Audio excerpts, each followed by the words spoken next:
थेट आता जाऊया आपण ठाण्यात रवींद्र फाटक यांच्या संकल्प प्रतिष्ठानची दहीहंडी सुरू आहे। लाईव्ह दृश्य आपण पाहतोय। संपूर्ण तयारी जी आहे ती झालेली आहे। गणेश थोरात आमचे प्रतिनिधी आपल्या सोबत आहेत। गणेश, काय सांगाल, कशी तयारी झाली आहे?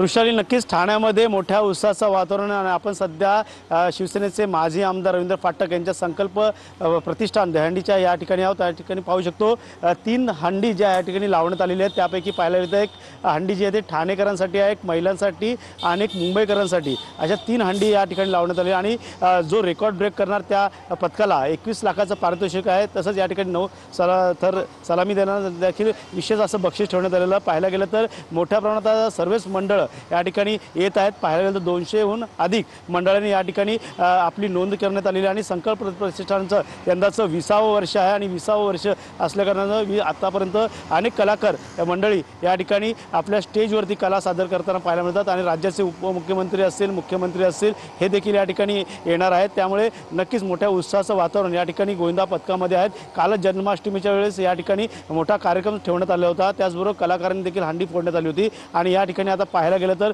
महिलांसाठी देखील विशेष अशी या ठिकाणी हंडी ठेवण्यात आलेली आहे। त्यामुळे नक्कीच वातावरण जे आहे ते मोठ्या उत्साहाचं वातावरण आहे। संकल्प प्रतिष्ठानला आतापर्यंत 20 वर्ष झाले असून या ठिकाणी गेले अनेक वर्ष मराठी कलाकार असतील, हिंदी कलाकार असतील, या ठिकाणी मंचावर येऊन त्यांची कला सादर करत असतात। त्याचबरोबर या मंचावर या ठिकाणी स्टेजवरती अनेक कलाकार घडले आहेत। त्या पाठोपाठ अनेक मंडळांनी देखील या ठिकाणी सलामी लावली। जय जवान असेल, अनेक पथकांनी 9 थर रचून या ठिकाणी रेकॉर्ड ब्रेक केला होता। यंदा दिवसभर असाच उत्साह आपण पाहणार आहोत, तुमच्याकडून अपडेट घेणार। तुर्तास धन्यवाद दिलेल्या या माहितीसाठी।